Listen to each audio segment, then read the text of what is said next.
My name is Kate. I work in the events department here at the Strand, and tonight we have with us a wonderful group of authors who have contributed to the Central Park Anthology. We have Thomas Belair, right behind me, Ben Dolnick, over here, John Burnham Schwartz, and Susan Sheehan. And one thing to note about this anthology, not only is it a delightful collection of personal stories about the park, but also a portion of the proceeds from the book are being donated to benefit the Central Park Conservancy. So a wonderful thing as well. To begin the evening, we're going to have Commissioner Benepe talk about the park. He has been working on preserving and enhancing New York City's natural and historic beauty for 32 years now.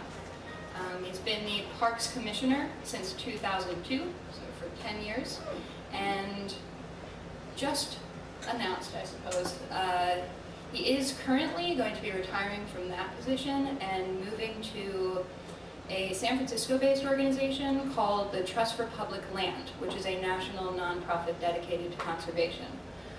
So we are very grateful that in the midst of all of the changes that the Commissioner is able to make it tonight still, and we will learn a lot from him.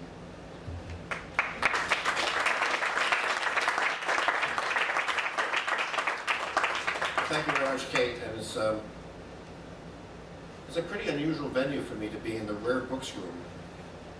I work for the Parks Department at the New York Public Library, so it's we have rare trees and we have rare monuments. We have all kinds of rare things, and even rara avis, but no rare books, or just a few rare books.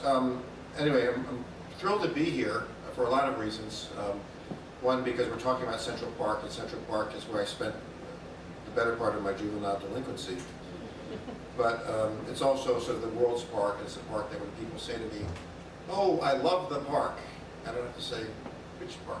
Which of the 5,000 parks in New York City you're talking about? When they say the park, they're talking about Central Park. And when people from around the world say the park, they're talking about Central Park. And what's extraordinary about this collection that Andrew Blauner has put together is that without any effort, I think, on his behalf, there's a common thread in these individual essays about the park.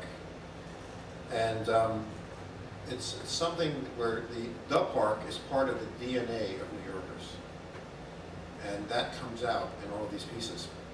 I should say just a few words about why the park was important to me and what I have to do with the park and what the park has to do with New York City. And we call it the park because it really is the world's park. It's the first purpose-built public park in the world, with one slight asterisk, which is that there's a park in Liverpool, which was the first real public park. Of course, before that, all parks were private. They were privilege of royalty. All the European parks were built for royalty as hunting grounds, as private reserves. So the parks that you know in London and elsewhere, St. James Park, Regent's Park, were originally going for royalty. They become public parks. But the first great public park designed for the public and designed as a democratic public space with a small d. And it's a place where New Yorkers from all walks of life would get together in a very deliberate social experiment. And if you think back to New York of the 1840s and 1850s, an enormously crowded city, a city of immigrants, as it always has been. All of it south of 14th Street. So if you think, put yourself in a time machine right here in the Strand and go back to the 1840s, you're at the northern limits of New York City. Beyond 14th Street, it's farms and little towns. Up on the Upper West Side, there's a little village called, in the Dutch days, was known as Bloemendaal, or Valley of Flowers. The English anglicized it to Bloomingdale. And that's where the Bloomingdale Public Library is now. And then up on the sort of northeastern part of Manhattan is a small village known as Harlem, named for the Dutch town of its time. And there's all these little villages. There's little places called like Kip's Bay, named for the owner of the land as you go. But New York City is here south of 14th Street, and it's a city with, which has just developed a drinking water system where you have clean drinking water and a way to fight fires with this regular source of water coming in from the Croton Aqueduct. And I will say this with all due reverence to the park system, that the single greatest work of civic architecture in New York City is not Central Park or any other park, but the single greatest work of civic architecture that enables New York City to exist is the Croton water system. That is when they dammed the Croton River and created this aqueduct in 1842 to bring fresh water down to New York City, which ends up where in Central Park in the receiving reservoir, and then comes down where to what is now Bryant Park, which is the distributing reservoir. And without clean and regular supply of water, the city simply doesn't exist. It doesn't exist for one day, let alone for centuries. But I would argue that the next most important thing, and police are important, the fire departments are important, is the public spaces of New York. And when we say the park, I'll give you another sort of thing to think about, is when they designed Central Park, and William Cullen Bryant and others get together and say, we must have a great park to rival those of Europe. And when they set aside this land in the middle of Manhattan, they call it the Central Park. We all say Central Park, we say Central Park, Central Park. It's this thing that comes to your mind. And it's this image that comes to your mind. But you think about it, take that apart, parse that sentence. Central Park, it's because it's the park in the center of Manhattan. It's the Central Park. It's a very prosaic name. And yet if you think about saying the word Central Park now, these things come to you that are anything but prosaic, that are poetic. So the Central Park is at the middle of the island, and it becomes central to our experiences, and you'll hear a lot more about this. For those of you who are older than a certain age, you remember the Central Park when it wasn't such a great place. The Central Park that I knew in the 60s and 70s was on its way down. And the Central Park that I spent my juvenile delinquency in the early 70s was at its low ebb, probably in its history. It was a place where, and speaking to young people, because you'll find it hard to believe this, you didn't want to go into Central Park. It was that dangerous. And everything in there was covered with graffiti, all the statues and the monuments, and every rowboat in the Central Park Lake was like a floating subway car covered with graffiti. Who remembers that? It's true, right? I'm not making this up. And the Belvedere Castle was a burnt-out ruin that you could climb in and out of the windows of it. Homeless people lived in there, and so was every other building in Central Park. And the Bethesda Terrace, this magnificent apogee of architecture and landscape architecture, the greatest public space ever designed in the world, which is the Bethesda Terrace, was covered in graffiti, and every day vandals would break the heads off the sandstone sculptures of the birds. So that was the Central Park that I knew as a teenager. And then I came out of college, and through a series of interesting accidents, I feel like Garrison Keillor now for a second. I was an English major, and I was going to be a writer, and I attended the Breadloaf Writers Conference and worked at the Breadloaf Writers Conference. I went to Middlebury College. And I was going to be a writer, and I did a lot of writing, and I was working for free for a small neighborhood newspaper. They said, go over to Central Park, there's some interesting things starting to happen. This was the early spring of 1979, and the interesting thing started to happen was that a guy named Gordon Davis had been appointed Parks Commissioner, and he found a woman named Betsy Barlow, or Betsy Barlow really found him. She was running the Central Park Task Force, and together they said, we've got to save Central Park. And they got together with Dick Gilder and George Soros and Arthur Ross, and they said, we're going to save Central Park. And she was appointed the first Central Park administrator. She created the Central Park Conservancy. The rest is history. The restoration of Central Park, the $600 million has been put into the park to make it the most beautiful park in the world, to make it perfectly beautiful and serene and safe, has happened, and it's now a park where you can walk through at midnight and feel perfectly safe. And if you had said that 30 years ago, they'd say, what drugs are you on, or what drugs are you looking to buy?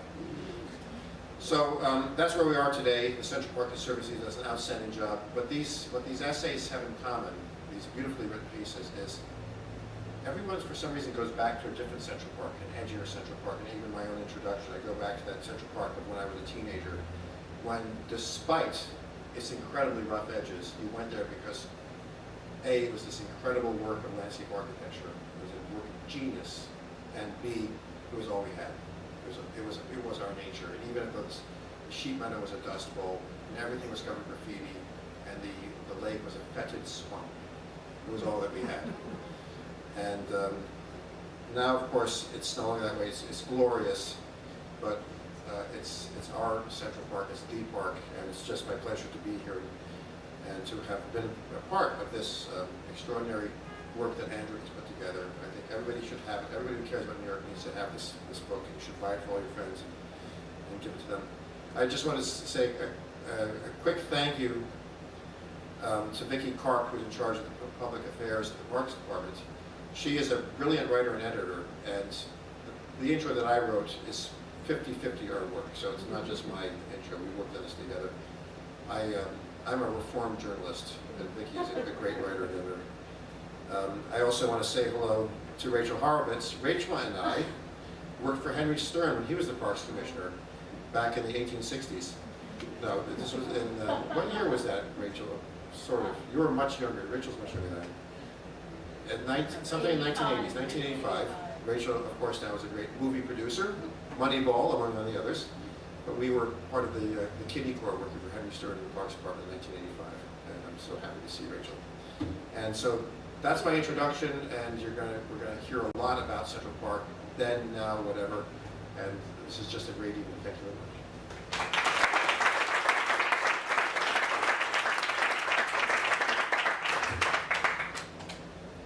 The next person we're going to hear from tonight is Thomas Beller.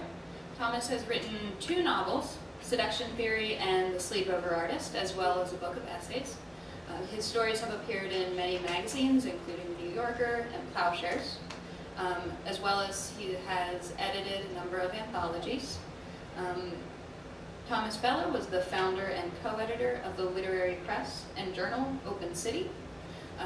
So join me in welcoming Thomas Beller.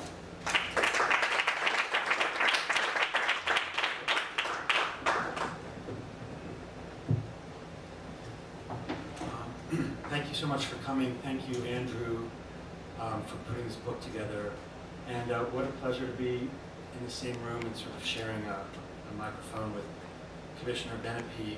Open City, the magazine I edited, we had a collaboration with the Parks Department, and I became fixed on this idea that if Adrian Benepe, a figure in good standing in the municipal ferment, came to our benefit, it would change everything. So every year I would be on the phone with the secretary. Did you get the invitation? Look, that evocation of the lost Central Park, I just want to point out, it comes at such an interesting time because no one, I think, would want to return to that kind of decrepit situation that the park was in, or that the city was in. And yet, I'm at the moment, totally preoccupied with a piece that's sort of dealing with the pendulum's completely opposite swing, in which we're fighting off some kind of weird urban monoculture, in which your big choice is to whether you go to the Wells Fargo Bank on this corner or the Bank of America on that corner, and just this bizarre replication of national drugstores. It's weird, and then, as horrible as all that stuff was, as the commissioner just alluded to, it also holds a kind of mystified, almost sanctified allure. And just so happens the piece I wrote enters into that territory. So I'll just read from a few pages. The piece is called Negative Space. If you grow up in New York City, or maybe just Manhattan, as I did, you become a connoisseur of negative space. For hardcore city files, I mean the people who allow for the texture and topography of the city to enter their soul. These spaces are refuges, tiny oases sought after, multi-purpose. They are meditative temples. They are moments of rest. There is so much action in New York, one is sometimes perversely excited by those places where you are not part of it, where nothing is happening. These places, in turn, become little pockets of possibility. They are unidentified, off the grid, the staging area for trysts, seductions, encounters. They are the places where crimes are committed of one kind or another. The most conspicuous, hiding in plain sight negative space in New York is Central Park. There were 4 of us, the West Side freaks.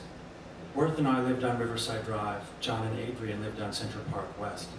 We attended a private school in the Riverdale section of the Bronx. Most of the kids in our school were ferried to and from Manhattan on private bus lines that picked everyone up at various points and then rumbled up through Harlem, across the 133rd Street Bridge, up the Major Deegan, past the Stella d'Oro cookie factory with its useful clock on top and its fleeting whiff of sweetness, and at last into the verdant, cloistered world of Riverdale. There were something like 7 or 8 buses that ran up the various East Side avenues. The West Side had 2, one for Central Park and one for West End. We were West Side kids. I now look at my whole generation from that school, the rich, the sort of rich, and not so rich kids of private school Manhattan circa the 70s and early 80s, as a group that had OD'd on affluence, safety, and prosperity. Also, despite a serious crime wave and depletion of city services, we were undoubtedly the last generation of kids who were allowed to roam around the city with relative autonomy without the specter of Amber Alerts and 24/7 coverage of every abducted or missing young person in America, stoking parental paranoia, fantasy, and guilt. Being on a long leash in the city at the age of 10 or 11 was unremarkable. We were bingers and a bit manic, and we were surrounded by the iconography of ruin. The city itself had just survived a near-death experience. You didn't have to actually see and comprehend the famous Daily News headline, "Ford to City, Drop Dead," to sense it in the air.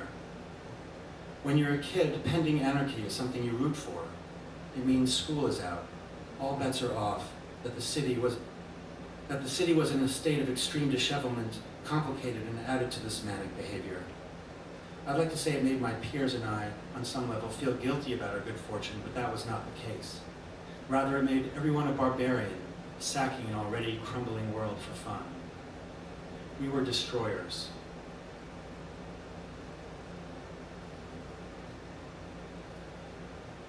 We were into skateboards. It amazes me to think of this, my membership in early skateboard culture, when it came roaring back, whenever that was, the early 90s, and became, like surfing, a permanent annex to the world of cool. I was impatient for it to come and go. I didn't dislike it, I just thought, we did that already. I could never have guessed at how enduring it would be. I didn't realize that 12-year-olds to eternity would be thrilled by the feel of rolling. That had been me at the time with my West Side gang. Mostly I used my skateboard to get places. Skating down the street, you occupied a kind of negative space between the world of pedestrians and cars. Later, I came to think of it as a gateway drug to my next phase of negative space transportation, the bicycle. As a group, we would spend weekend afternoons skateboarding the hill next to John's apartment. The spot provided several unique amenities. One was a long, curving hill which began around 68th Street near the Great Lawn and swung down past 72nd Street, leaving you at the bottom of another hill, at the top of which was the Bethesda Fountain and the band shell, the physical and spiritual center of all youthful, parky dereliction. The spot's biggest draw, however, was the horse-drawn carriages. We would start at the top and slalom down amid the crowds of people and the piles of horse shit. The carriage's route was counterclockwise through the park, which is to say back up the hill we had just come down. At the bottom, we would loiter until a carriage went by. There were massive bongo drum circles nearby, a blizzard of bongo beats and cowbells, guys standing with a jug of Bacardi at the end of an outstretched arm, bandana around his neck, whooping. It was like skateboarding down into a mad party. We'd let it pour over us until a carriage passed. On nice weekend days, the wait was never more than a few minutes. Then we would skate up behind it, crouch down, and grab hold of the rear axle or whatever was down there to grab. Staying crouched low was important. You had to be able to see the piles of horseshit, both old and new, that dotted the road, and avoid them. Also, the driver often knew we were there and would flip his whip back over the carriage. By some fateful miracle, these whips always snapped just above our heads, but they snapped with malice. They weren't warnings. In winter, our forays were less frequent but more dramatic. Snow days were surreal dreams, the snow day itself being pure negative space, the cancellation of school, the plunge into the whiteness with sleds, the eventual retreat to Adrian or John's place for hot chocolate. The blizzard of '77 was an epic of staggering through a white landscape, a place mostly empty. None of us ever said it, but I think the fantasy was that we were the last people alive on Earth. Why was Central Park mostly empty in the middle of a blizzard? Because it was a blizzard. But was it really empty? Did we go hours without seeing anyone except an occasional cross-country skier? All those arrival tracks, zigzagging this way and that, would suggest otherwise, but such is the glory of Central Park and its many nooks and crannies, that at any given moment it holds thousands of people who feel like they are alone. He ignores the bodies around him. It is the rush hour crush, the after-school press. He is a teenager standing amid the bodies. One hand holds the bar above his head, the other is open, hanging there, oblivious. Halfway through Central Park, and the bus is careening. It has a momentum of its own, as though the bus is a pinball hitting the curves at speed. Passengers are inside, packed, spinning. Gravity delivers an ass cheek into his palm. His body understands this before his mind can process the fact. A woman's ass has fallen into his open, blameless hand. Its shape matches the curve of his palm. The fabric of the dress is light, a tiny filament separating his hand from the thing itself. Then the bus swerves and gravity takes away what it has given him. He is 12. He is there. She is there. A lot of other people are on the bus too, but the world has narrowed to his hand, her body. They stand back to back. The bus rolls as it takes a curve through the tunnel, and the ass cheek is disengaged. Those mysterious tunnels. Some have ceilings lined with elegant brick. Others look as if a giant had bitten a mouthful of rock, chewed, and built a tunnel out of the boulders he spat out. The many faces in light suddenly thrown into darkness. It lasts a blink. It mimics for a second the effect of the flickering light of a subway car. The bus takes another curve. The ass cheek is back. This is before the Grumman buses arrive, those sleek behemoths with the snub noses that kneel and curtsy, that emit deep, life-weary sighs at every stop. This is a bus from Dog Day Afternoon. Serpico, the taking of Pelham 123, a French connection bus, a 3 days of the Condor bus. The passengers tilt like a field of wheat blown by a gust of wind. The coming and going of the anonymous passenger's ass is as blameless as a gesture as the soft slap of wake on a pier after a boat has long since passed. He stares straight ahead. What is she staring at? Through the window he sees only the blocky stones of the transverse, up above them in the verdant green of the park. They are in a subterranean world, the negative space of the transverse. A tiny sidewalk lines the road. Anytime he sees someone walking on it, he feels pity for them, as though they are souls who have taken a wrong turn. A mistake, he thinks.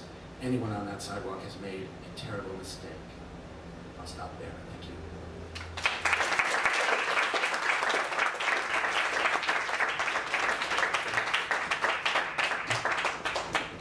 Thank you. Next up we have Ben Dolnick. He's the author of Zoology and You Know Who You Are. And the nice fact about Ben is that he actually worked at the park in the zoo previously. So hopefully he tells us a little bit about that.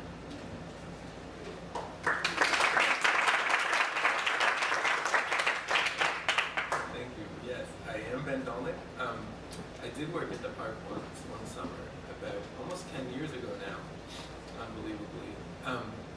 And my main purpose, I can't claim any high-minded park-centric purpose. I was looking very, very explicitly for a subject for a novel. And I think I was turned away from a couple of other things, and I came upon a zoo, and I thought that sounds kind of interesting.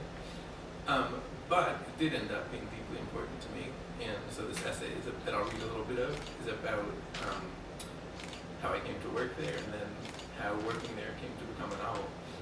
But before I read a little bit, I wanted to talk about my connection with New York City parks generally, which is Kurt Vonnegut made up a word in Cat's Cradle called Karass, which is for a group of people, I think it would be only two people, who have, for some mysterious purpose, sort of get woven together. It can be the person you always run into, it can be the person whose mail you find yourself getting. You just have a sense that this person and you are on the same team for some reason. And me and New York City parks, I feel like, have, for a while at least, been Karass mates. That I got this job, I wrote this book about it. My wife has now worked at Prospect Park for a bunch of years. Thanks to our dog, I spend more time in Fort Greene Park than I do probably anywhere other than my apartment. So I'm very, very grateful to the people who had the foresight to set aside the parks, and to the people who continue to make them so great, Central Park and all parks. So I'm going to read a little bit, and this is just after I had got my job, when I'm starting. I had envisioned, to the extent that I bothered envisioning it at all, that working at the zoo, in addition to the inevitable drudgery, would consist of many redeemingly blissful hours in the company of animals. I wasn't naive enough, quite, to think that a chimpanzee and I would be strolling around the yard hand in hand, or that with a flick of my head I would have sea lions doing backflips. But I did imagine a vaguely cowboy and his trusty steed rapport developing between myself and my charges. I'd loved many dogs in my life, and I didn't see why I shouldn't be able to feel something similar for these pigs and cows and sheep and goats, and why they shouldn't be able to feel something similar for me. I worked in the children's zoo, in case I didn't mention that. But in my first weeks, I realized that these animals and I were destined to remain strangers in some basic sense. The pot-bellied pigs, Lily and Chili, never raised their heads to look at me. Lily snuffled around my boots, waiting to be fed, and Chili drowsed grumpily in his shed. The birds and turtles cared no more for me than the rocks and branches did. The alpacas, Milo and Frankie, were actively hostile, perpetually in a state of idiotic alarm, preparing to spit. The sheep, of whom there were about a dozen, bashed each other with their ugly horns and demanded hay. The massive black bull, Othello, blundered around his pen like a sleepwalker having an angry dream.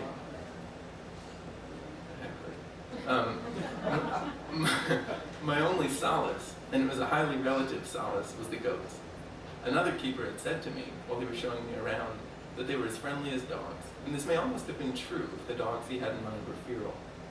The goats did consistently exhibit an awareness of humans' presences, and their interest in food pellets, the hard, brown, health cereal-looking bits that we both sold to the public and carried around ourselves, was so extreme that it was easy to mistake for affection. All but one of the goats were pygmies. These were small, about knee-height, and distinguishable at first mainly by their color. Spanky was black, with a white patch on either side. Pearl was all white, her sister Onyx was all black. Each of them had a pair of gently curved, nicely grippable horns, which they would use a few times a day to get in an otherwise unscratchable place on their backs. The lone non-pygmy, and the one animal whose existence gave me hope that the zoo might in fact be worth writing about, was named Newman. He was a Nubian goat, pure white, and about the size of a donkey, with an extra long neck. He had no horns, and a pair of softly furred wattles hanging from his throat like jewelry. He wasn't fond of his keepers, but he was the one it was the least difficult to imagine being fond. When I'd sit on one of the tree stumps that were scattered through the goat's pen like chairs in a waiting room, he would come over and poke his nose into my pockets in search of food. If he suspected I was still holding out on him, he'd begin to climb on his knobby elbows into my lap. Sometimes I scratched a place on his back that I was sure he would have scratched if he had horns, and he would reward me by baring his little teeth in pleasure. The campers, who are our most frequent visitors, loved him. He loomed over the other goats like a bobbing crane above a construction site, and so he got as much to eat as the rest of the goats combined. Still, I can't quite account for why I felt so much warmer toward Newman than I did toward the rest of the animals. His silence may have had something to do with it.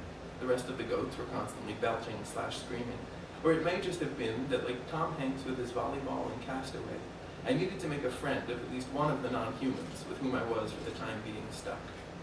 Anyway, I began to write. My first notion, and one that fizzled out before I'd written more than a few hundred words, was a Bildungsroman, in which Newman was the protagonist. A kind of magical realist fable in which he would go to school, live in an apartment, fall in love with a human woman, etc. In another draft, I had him kidnapped from the zoo, only to turn up dead in the remains of a Santeria festival. This version went nowhere, in part because I feared it might earn me a visit from the Caribbean Anti-Defamation League. In a third attempt, and the one that took the longest to reveal itself as foolish, I decided to have him popping up in a series of stories throughout the novel, in one as a rabbi, in another as a doctor, and a third as a stand-up comedian, like a kind of silent four-legged zealot, forever poking his head into the frame just as he poked his head into children's outstretched palms. I think in retrospect that together these attempts amounted to a kind of pounding on a closed door. I'd go back to my apartment at night and write scenes in which he died or escaped or sprouted wings, and then in the morning I'd return to find him standing silent at the center of his pen, squinting in the sunlight. No bit of writing I did could get at him, except the bits I did that were about my not being able to get at him. He was a living rebuke, and not just to my notions of what I ought to write. I had self-pity like a lingering cold that summer, because of the rain and the tedium and the fact that a novel was proving as hard to write as everyone had said it would. And yet Newman, without a break room or a kitchen or the task of writing a book to distract him, seemed not to be suffering for an instant. Weekends meant nothing to him. Vacations and holidays didn't exist. There was no considering what to have for breakfast or where to go for dinner. Watching him, and I spent a great many hours that summer watching him, was like watching a monk meditating in a cave. How does he do it? What has he figured out? The Buddha apparently taught a sermon that consisted entirely of his holding up a flower. The mere sight of it inspired, in at least a couple of onlookers, instant enlightenment. Newman didn't, of course, inspire anything nearly so dramatic as enlightenment in me, and I didn't have faith that I could do him sufficient justice to hold him up for anyone else. But if he was going to be in my novel, assuming, of course, that my novel was ever going to exist, I decided that it needed to be as something like that flower, a mute and irreducible demonstration. What are we supposed to do with our minds? What are we supposed to do with all these desires and these messy, aching, mortal bodies in which they're housed? How are we supposed to be happy? I had no more of an idea about any of this on the day, years later, when I finally finished my novel, than I had on the day when I started it. But I did and do believe that Newman, whose picture I kept on my desk as long as I wrote, was as good an answer as any. In the couple of years after the book came out, I tried to go back to visit him at least every few months. He didn't recognize me, of course, and he never stayed with me a minute longer than my food supply lasted. I imagined sometimes bringing him a copy of the novel, the cover of which featured a painting of his face, or at least telling him about it, but I knew I might as well show off for a lamppost. He would, at best, have nibbled its pages before going off to find something tastier. Still, I took great and strange comfort in knowing, as I passed the zoo on a walk across the park, or even as I looked down on the city from a landing plane, that his life was carrying on more or less unchanged. While I got married and moved apartments and wrote another book, he stayed in his pen, his coat growing shaggier in winter and thinner in summer. During Hurricane Katrina, the Red Sox winning the pennant, the death of Michael Jackson, the financial crisis, the election of Barack Obama, and the invention of the iPad, he slept in his shed's warmest corner, ate food pellets when they were offered to anyone in his vicinity, and looked calmly at or past the people who stood watching him. I began to think of him as something like the moon, remote and miraculously constant. And I'll stop there.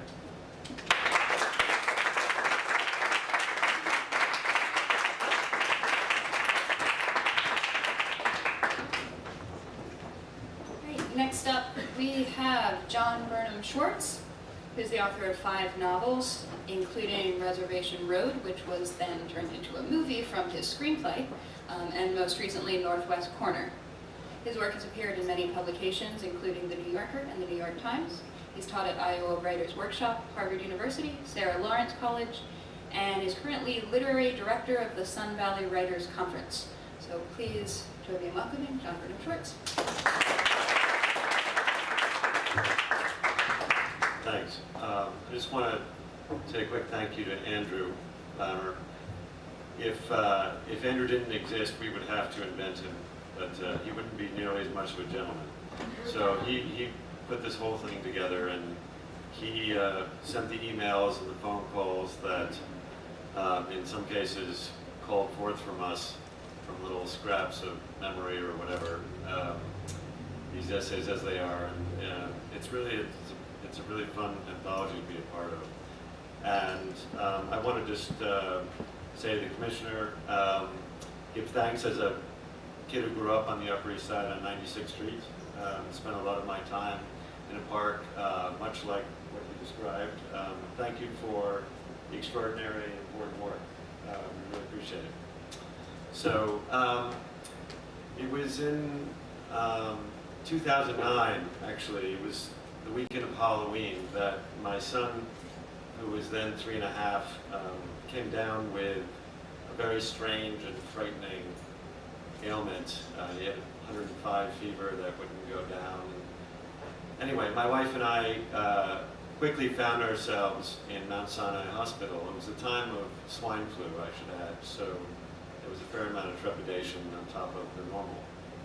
And over the course of about 3.5 days, we were in there with him as gradually his fever went down, and we slept in the hospital on chairs and did the whole thing that any parent knows. So we're on that 3.5 day, not exactly sane ourselves at that point. It's a Sunday. No, it's a Monday, excuse me. The whole thing was a confusion. And looking out the window, having already been through Halloween in the city, or missed it completely, I notice the first numbers of what would turn out to be an extraordinary number of people running down Fifth Avenue in the rain, in the misty rain. Of course, it's the New York Marathon. Who would have guessed?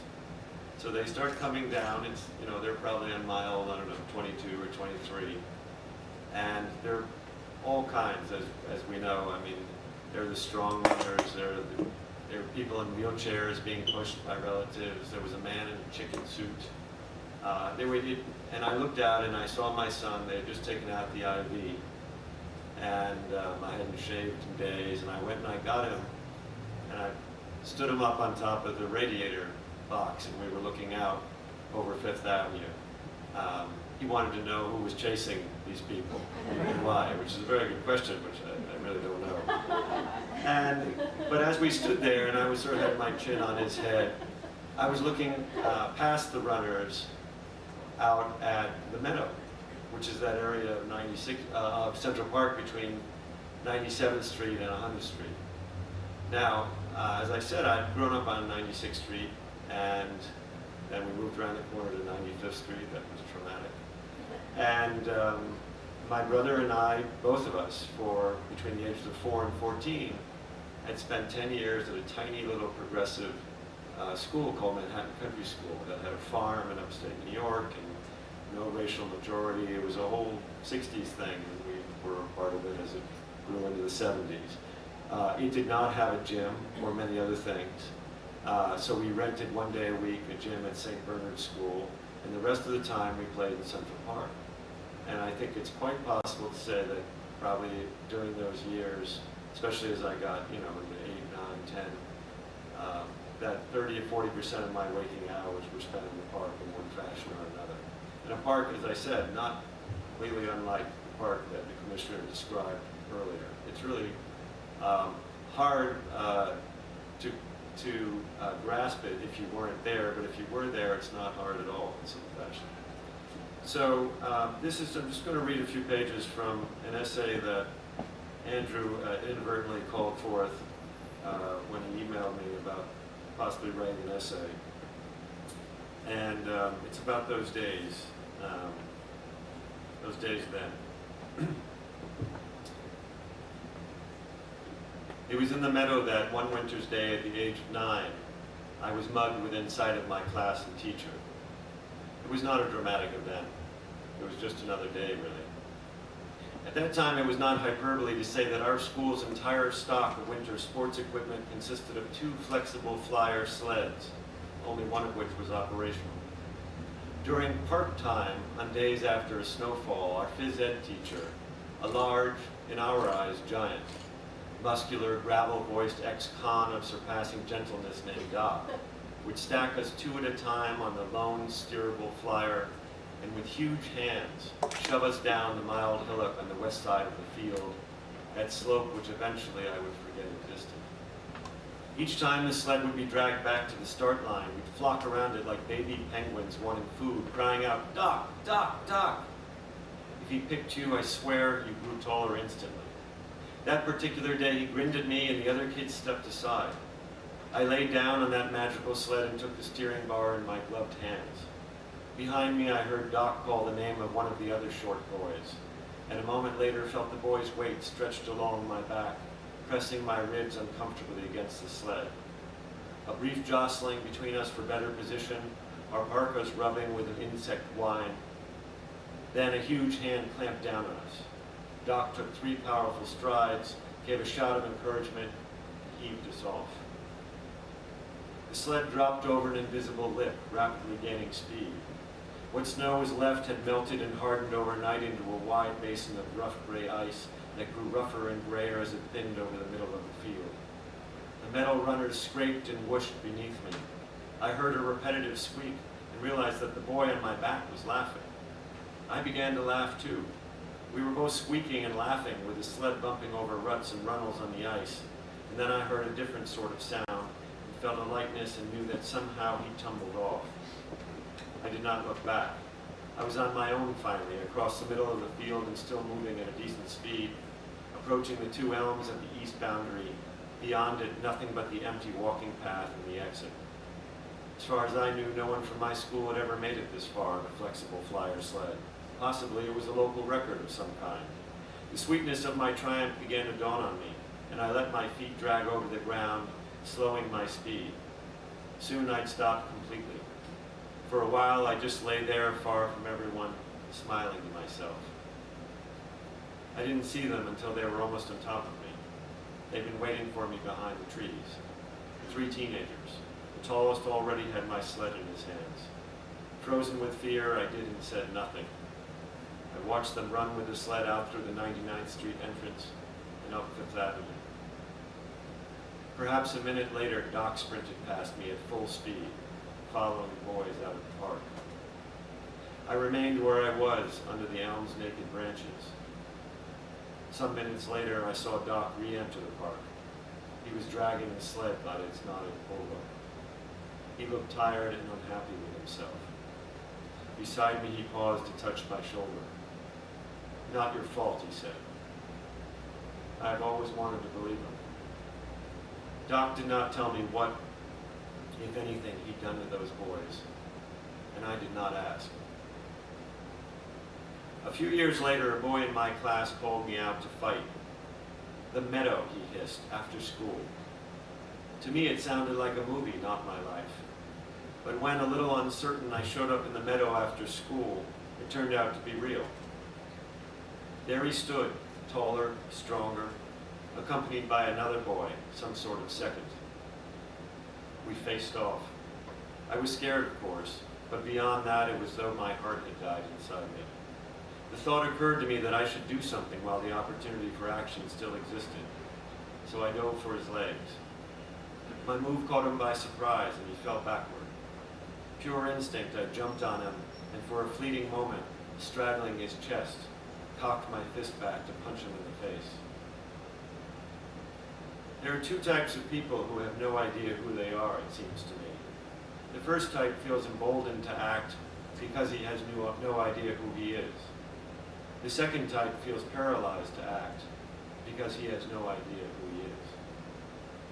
I remember the bigger boy on his back in the meadow that day staring up at me. It was only a moment, but long enough for me to permanently register his shock at finding himself in that exposed position.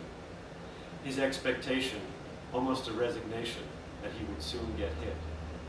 And then the look of disgust on his face when he realized that I could not do it. Some years after Doc left our school, he was let go, I believe, because of a couple of incidents of apparent drunkenness on the job. And after I was gone to a boarding school in Connecticut, a different world completely, though not necessarily a better one. A story went round about what had happened to him. According to the story, one morning a businessman stopping by a Citibank branch in the school's vicinity was alarmed to find a large, unshaven black man curled on the floor, weeping behind his fist. The police were called and they took the man away. It was Doc. He had entered the bank intending to rob it, but then he'd either lost or found his heart and been unable to go through with his plan. Last weekend, I took my son to the meadow for the first time in his life. We live in Brooklyn. Call it an act of extreme nostalgia or perhaps a milquetoast exorcism. "This is where your Uncle Matt and I used to play our sports," I told him as we approached the 99th Street entrance on Fifth Avenue. It was a lovely day in mid-spring. Above the exterior wall of the park, there seemed to hang a chlorophyll radiance that I could not connect with the place I remembered. I tentatively filled my lungs with the anticipation of its greenness and did not tell my son about muggings or fires or how once, long ago, his daddy had been humiliated in a fight. We entered holding hands. Within a few feet, we walked up to a high metal fence that circumscribed the entire meadow, blocking our passage. On the fence was a sign. My son asked me what it said, and I read it to him. "The East Meadow is being restored and will reopen in the fall." My son asked me what restored meant. I stood looking through the imposing fence past the 2 American elms to the lush, verdant lawn that stretched as far as I could see.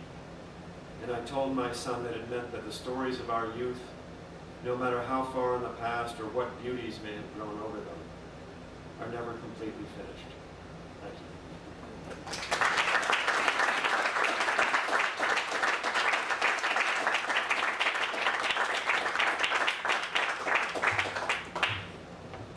Finally this evening, we're going to hear from Susan Sheehan, who has written 8 books, including the Pulitzer Prize-winning Is There No Place on Earth for Me? She's been a staff writer for The New Yorker for over 45 years and a contributing writer for Architectural Digest for 15 years. Please welcome Susan Sheehan.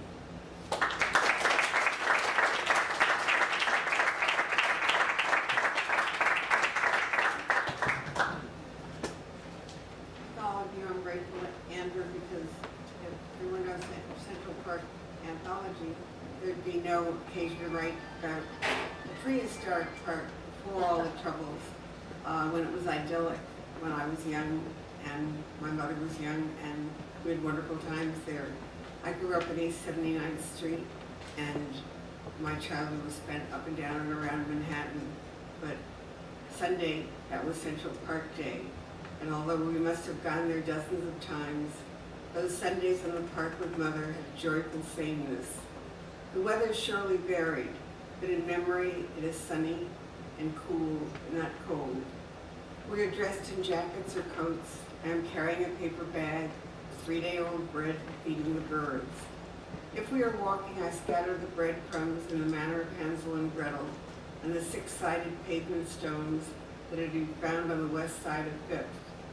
In future years, when I see movies filmed in New York, the scene setters will not just be the Empire State Building, the Chrysler Building, and the Statue of Liberty, but those hexagonal papers.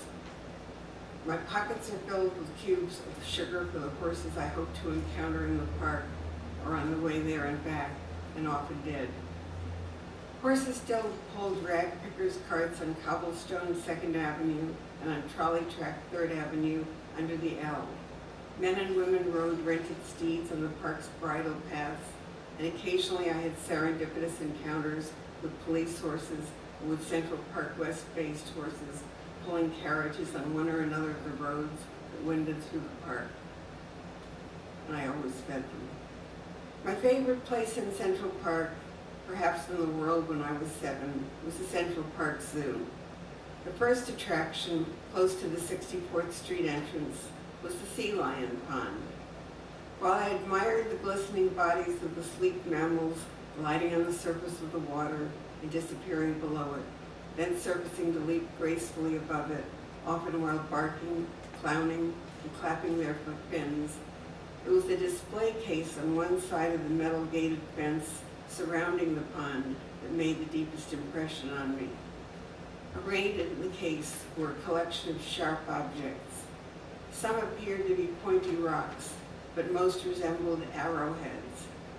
According to a label on the case, the objects had been thrown into the pond and had severely injured or killed sea lions. Showcasing these objects perplexed me. Did the zoo authorities think that offering up graphic illustrations of evil would protect these glorious creatures? I had a sad feeling the opposite was true. The murder of Central Park sea lions was my first conscious example of the evil that lurked in the sheltered world. My mother thought that I should see all the other zoological sites once we were at 64th and 5th. The one that drew me on every zoo expedition was the monkey house. My mother did not care for aroma of monkey, so she accompanied me to the entrance door of the building and was always at the exit door waiting until I'd had my fill of the funny-faced varieties of lesser and greater apes swinging around their cages, eating bananas, chattering, and addressing each other noisily in the smelly heat. The zoo was small, so we covered it from birds to bears in an hour, and then had lunch at the zoo cafeteria. My mother always ordered 2 cheeseburgers. We took them out to a terrace, and she ate the meat and cheese patty in half the bun. Mother always watched her figure. She drank a cup of black coffee, and, this being always Sunday, did the crossword puzzle in the New York Times Sunday magazine she had brought from home. After learning that emu was a large Australian bird and acquiring a sizable number of additional short, 2-vowel crossword puzzle nouns while wolfing down everything on my plate. I fed my mother's remaining half under the birds that flocked under the only place I knew of in the city where there were pigeons seeking handouts and at the water fountains. I go on to talk about the dreadful trips home from the zoo where I always had to skate down the steep sidewalks from Park to Lexington and still have the scars in my legs to show it. I talk about the end of Central Park outings with Mother when I went to junior high school and had too much homework and went to Central Park with my friends, by which time there weren't just ponds with rough bumps that you skated around, but a Bowman rink with artificial ice and lots of nice things. Flash forward very far and very fast. I went to college in Massachusetts, I returned to New York City, and I became a writer. I moved away to Indonesia where I was married, and later to Vietnam where I wrote my first book, and then to Washington, D.C. My husband Neil had been transferred there by the New York Times to cover the Pentagon. Our 2 daughters, Maria and Catherine, were born, and before they went to school and during their school vacations, we went to New York and stayed at my parents' apartment where I'd grown up on East 79th Street. And whenever I wasn't writing an article for Talk of the Town or researching a book, I relived parts of my childhood with them, including the part of the Central Park piece. Time keeps ticking away. It is Saturday, the 12th of June, 2010. At 5:30, the daughter of cherished friends is married at Central Presbyterian Church at Park Avenue and 64th Street. After the wedding ceremony, Neil and I walk with the other guests to the reception of the Central Park Zoo. We pass the sea lion pond, remodeled since my childhood, and with discreetly posted reminders that coins can kill the animals, but with no egregious coin exhibit. The late afternoon is warm, and so, ice drinks in hand, we enter the chill domain of the puffins and penguins and watch the elegantly tailored, intrinsically comical black and white seabirds waddling about until it is time for dinner at flower-bedecked tables set up close by.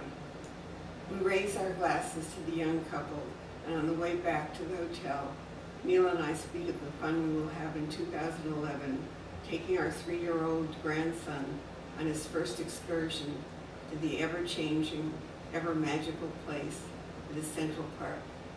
I just want to say that the wedding was that of David and Jean Halberstam's daughter, Julia, and things come in circles in New York. David Halberstam was my husband's closest friend. He was the godfather of our older daughter, and John Burnham Schwartz gave Julia away at the wedding. And I lived through the bad days of Central Park when I was riding a horse and someone threw a rock from the bridge above the bridle path right at the horse. But those days are gone. Central Park was wonderful once, and it's wonderful again, and we just have to hope it stays that way. Thank you.